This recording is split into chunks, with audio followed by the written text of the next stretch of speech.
Hey, c'est la gang, c'est JP pour l'école du jeu. Ceux qui suivent la chaîne depuis longtemps sauront ces deux informations à propos de moi. Premièrement, je suis un fan fini de Caverna. Vraiment un excellent jeu auquel j'ai joué plusieurs parties et j'ai longtemps considéré ce jeu-là comme dans mon top 3 des meilleurs jeux au monde. Deuxième information, la plupart des parties que je joue, je les fais avec ma conjointe. On joue seulement à 2 joueurs. Et donc, si on met ces deux informations-là ensemble, j'ai pas le choix. Aujourd'hui, il faut que je vous parle de la version de Caverna Cave vs Cave.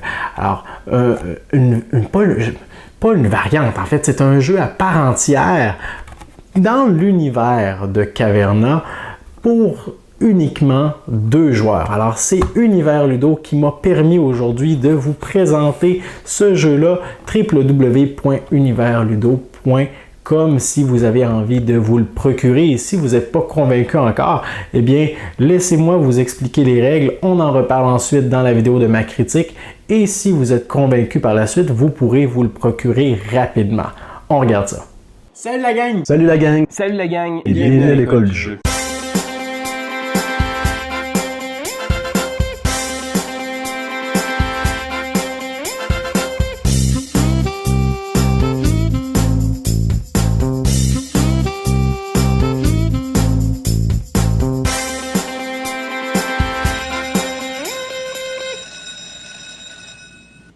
Au début de la partie, vous aurez à mettre en place le plateau de jeu central juste ici qui contient les différentes actions qu'il sera possible d'effectuer, mais qui en plus va nous permettre de garder le compte du nombre de tours avant la fin de la partie.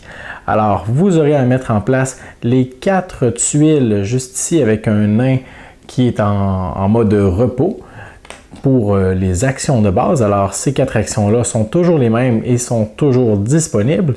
Et vous aurez ensuite à placer les 3 actions de type 2, les 4 actions de type 3 et la dernière action de type 4 qui va également représenter l'action qui sera disponible lors du dernier tour de la partie. Alors, on met ça en place ici et c'est important de noter que ces tuiles-là, même si elles sont toujours les mêmes, eh bien, on les mélange et on les place aléatoirement. Alors, on ne sait pas à quel moment les tuiles vont sortir. Au premier, deuxième, troisième tour, on l'ignore.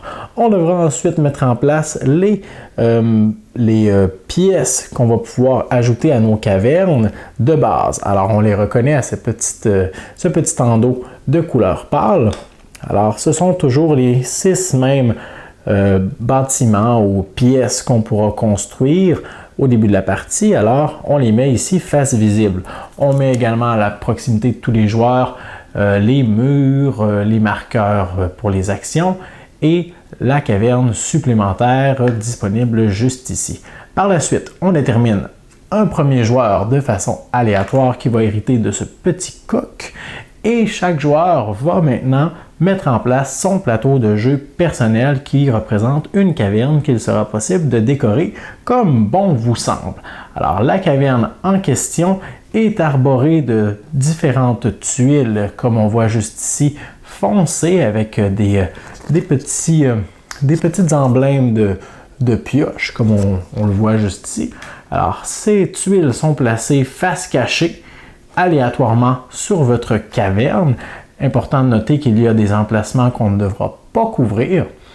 Et vous aurez également les 6 différentes ressources qui sont disponibles dans le jeu, c'est-à-dire le lin, ou comme j'aime bien l'appeler, le brocoli, le bois, le blé, la pierre, la nourriture et l'or. Vous avez également ici une petite piste qui va vous permettre de garder le compte des ressources que vous aurez au courant de la partie en les augmentant ou en diminuant leur valeur ou leur quantité plutôt.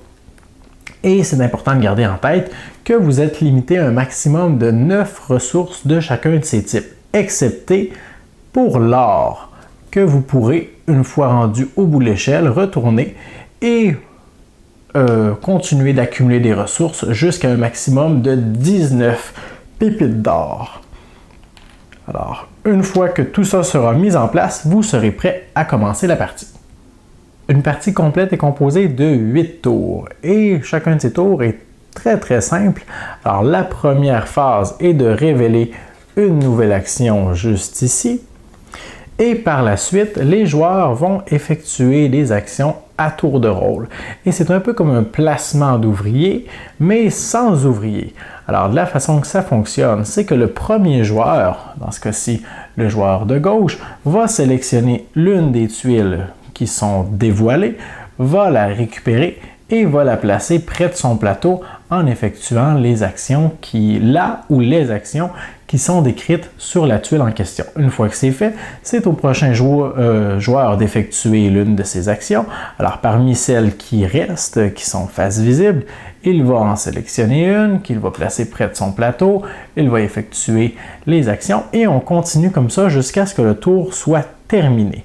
Alors, pour savoir combien d'actions chaque joueur peut effectuer, vous aurez juste ici, par exemple, ici on voit la première phase de jeu, un nombre de nains qui sont dessinés. Alors, dans ce cas-ci, on voit 2 nains. C'est pour nous rappeler que pendant la première phase de jeu, donc pendant les 3 premiers tours, vous serez limité à 2 actions. Alors, vous prendrez 2 tuiles seulement pour effectuer les actions qui sont décrites sur celle-ci. Lors de la deuxième phase de jeu, donc lors des tours 4, 5, 6 et 7, vous aurez droit à 3 actions. Donc, vous pourrez choisir 3 tuiles différentes. Et lors du dernier tour, vous pourrez effectuer 4 actions. Une fois que les 2 joueurs ont effectué le nombre d'actions auxquelles ils avaient droit, eh bien, les tuiles qu'ils ont utilisées vont retourner aux emplacements initiaux et on passe le marqueur premier joueur au prochain et on recommence un nouveau tour en dévoilant une nouvelle tuile et en effectuant encore une fois le nombre d'actions correspondant. Et on continue comme ça jusqu'à la fin du 8e tour. Parlons maintenant des différentes actions qu'il est possible de rencontrer en jouant à ce jeu. Alors premièrement, il y a les actions qui vont vous permettre de récolter des ressources. Alors elles sont facilement reconnaissables par ces petits symboles de plus ici d'addition ainsi que d'un nombre et d'une ressource en question. Alors dans ce cas-ci, la cultivation me permettrait d'aller me chercher 2 blés et un lin ou un brocoli. Alors je pourrais augmenter juste ici sur l'échelle de ressources ces deux ressources en question. Il y a également certaines tuiles qui vont vous permettre d'activer des chambres oranges, des pièces oranges que vous aurez dans votre caverne. Au début de la partie, les joueurs commencent déjà avec une pièce orange qui s'appelle l'entrée de la caverne. Alors, en sélectionnant cette tuile, par exemple, un joueur pourrait ramasser les ressources décrites juste au bas de celle-ci et activer une pièce orange. C'est là qu'entrent en jeu les marqueurs juste ici pour les joueurs qui n'ont pas une bonne mémoire. Alors, vous pouvez prendre un marqueur et dire, bon, j'ai droit à une activation, alors j'active ma pièce. Et voilà, je l'ai activé, je replace mon marqueur. Alors pour une activation, ça vaut peut-être pas la peine, mais à 2, à 3 ou à 4 activations, peut-être que vous voudrez les utiliser parce qu'il est impossible d'activer 2 fois la même pièce avec la même tuile action. Alors dans ce cas-ci, lorsque j'aurai activé l'entrée de ma caverne, je pourrais additionner l'une des ressources décrites juste ici d'une valeur de 1. Alors, ce n'est pas très intéressant, mais en cours de partie, il sera possible d'ajouter les pièces qui sont juste ici et même d'autres pièces qui sont présentement face cachée. Alors, si par exemple, j'avais cette pièce qui était dans ma caverne et que j'utilisais par exemple l'action juste ici qui me permet d'activer 2 pièces oranges différentes, je pourrais activer celle-ci et par la suite, je pourrais activer celle-là.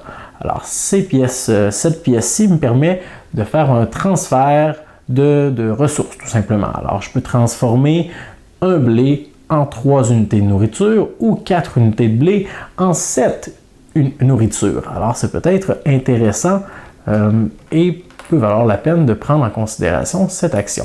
Alors, voici comment il est possible de récolter des ressources et d'activer des pièces oranges grâce aux actions. Mais il est également possible, avant d'activer ces pièces-là, il les faut. Alors, pour avoir des pièces, eh bien, il est possible, premièrement, de faire de l'excavation dans notre caverne. Alors, chaque symbole de pioche va nous permettre d'explorer un nouveau segment de caverne.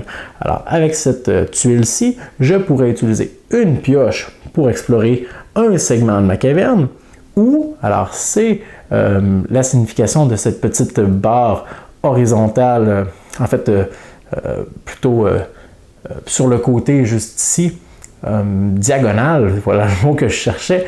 Alors, soit j'utilise une pioche et c'est gratuit, ou je donne 2 unités de nourriture pour faire de l'excavation dans 2 segments de caverne différents.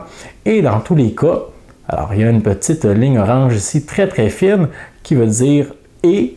Donc dans tous les cas, peu importe ce que je décide, je vais récolter une pierre. Alors, si je décide de mettre mon excavatrice dans ma caverne, je pourrais alors explorer l'un des segments de caverne qui est accessible de façon orthogonale à ce qui est présentement découvert. Alors dans ce cas-ci, cette tuile-là, cette tuile-là, cette tuile-ci ou celle-là. Alors les diagonales ne sont pas possibles présentement.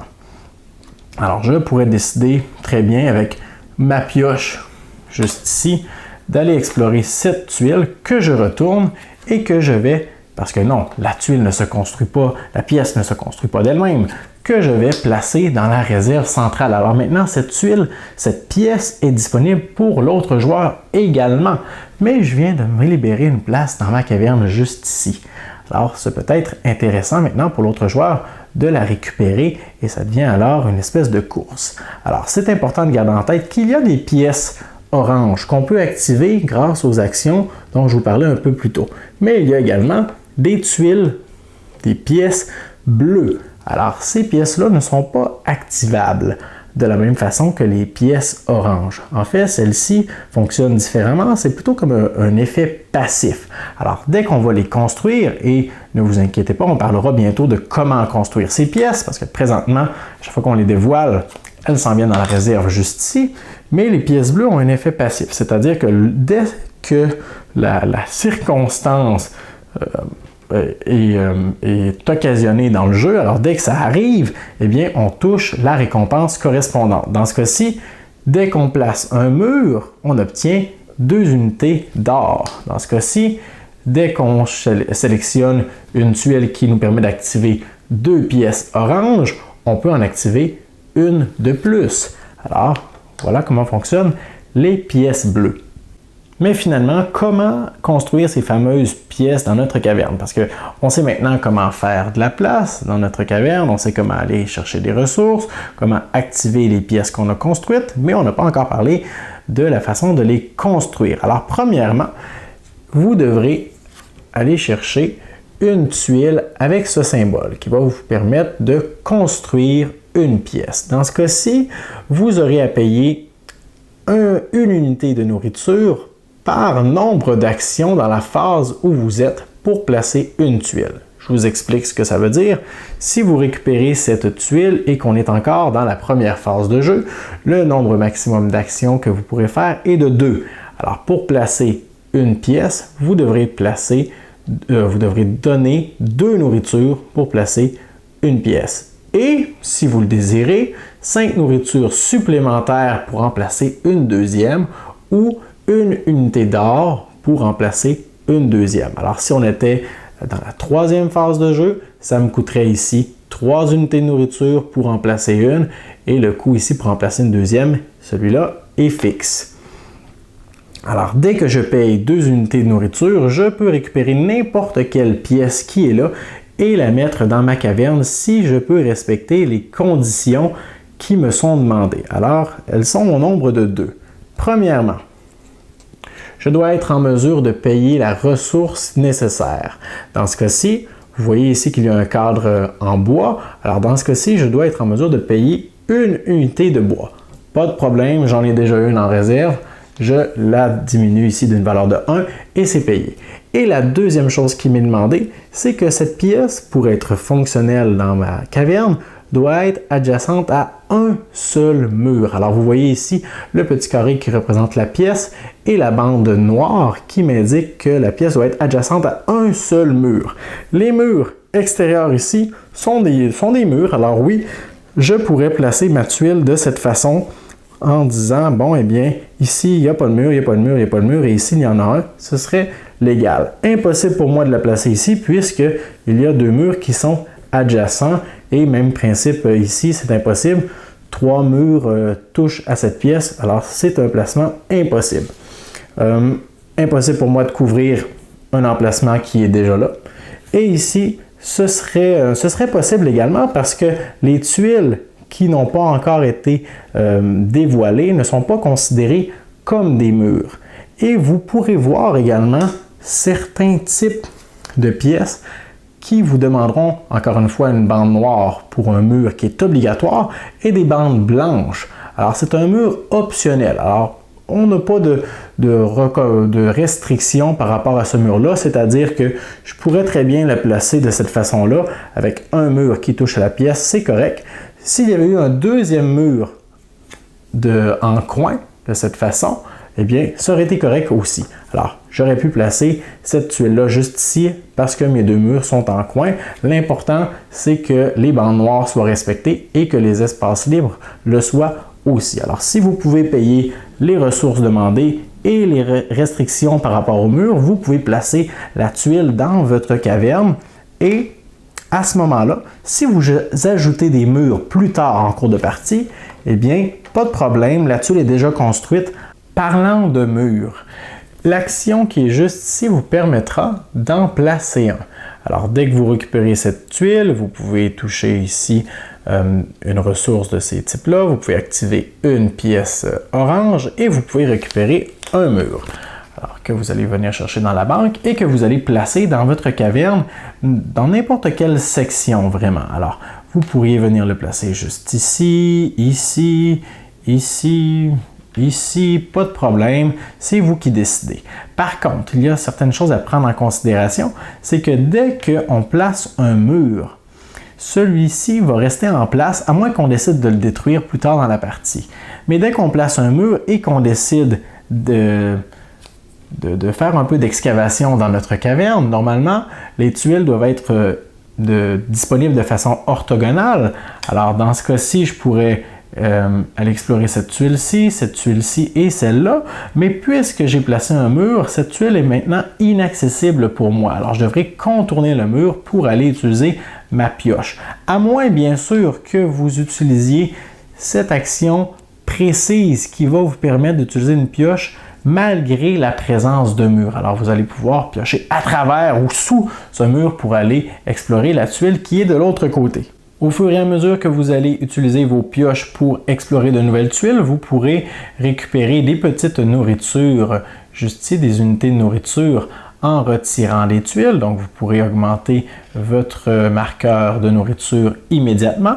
Et c'est important de savoir également que n'importe quand dans la partie, vous pouvez transférer ou transformer plutôt une unité de blé en une unité de nourriture ou un brocoli en une unité de nourriture ou même une pépite d'or en une unité de nourriture. Alors, ça peut vous sauver la vie. Vous pouvez faire ça n'importe quand lors de votre tour. Le premier joueur à avoir réussi à placer, à placer toutes les tuiles, pièces sur son plateau, alors avoir couvert tous les emplacements, va pouvoir aller chercher une petite tuile supplémentaire qu'il va venir placer juste à côté de son plateau et qu'il pourra placer du côté qu'il le désire parce que la configuration des murs n'est pas pareille et il va pouvoir donc aller chercher une pièce supplémentaire même s'il avait rempli sa caverne.